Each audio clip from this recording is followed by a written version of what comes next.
the offering God never wanted. The command was thunder in Saul's ears. Utterly destroy the Amalekites. Everything. Spare nothing. Samuel's eyes burned like coals as he spoke.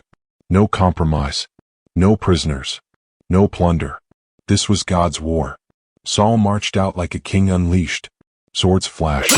War horns split the desert air. The Amalekites fell, towns burned, men died, but as the smoke coiled heavenward, Saul's resolve began to crack.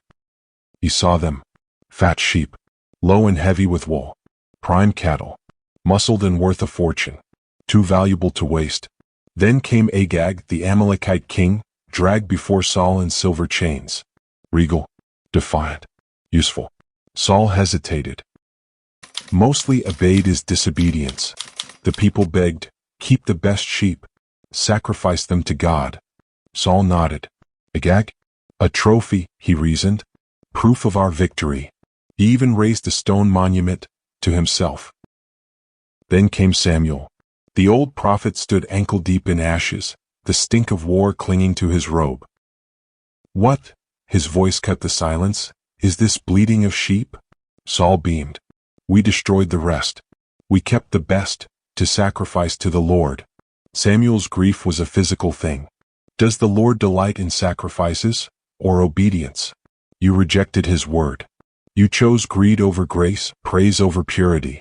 Because you clutched what God cursed. Your kingdom is torn from you. As Samuel turned, robe ripping in his hands, Saul clutched at the fabric. Too late. The bleeding sheep mocked him. Agag's smirk condemned him. Believers today? We are Saul. We hear God's clear command. But keep the useful sin. But save the respectable idol. But worship with stolen fire. We sacrifice on Sunday what we disobeyed on Monday. We call compromise wisdom. We brand disobedience stewardship. We offer God the fat sheep of our religiosity, while Agag lives in our basement. But God's question still echoes in the smoke. What is this bleeding in your life? The career you won't release? The relationship you won't surrender? The pride you dress as piety? He sees the livestock you never should have kept. He hears the chains of the Agag you refuse to kill. The undiluted truth. God doesn't want your sacrifices. He wants your surrender. To obey is better than sacrifice.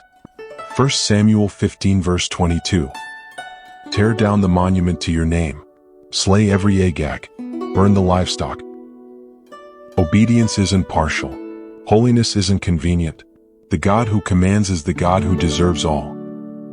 You cannot offer God a sacrifice, stained with the blood of your disobedience.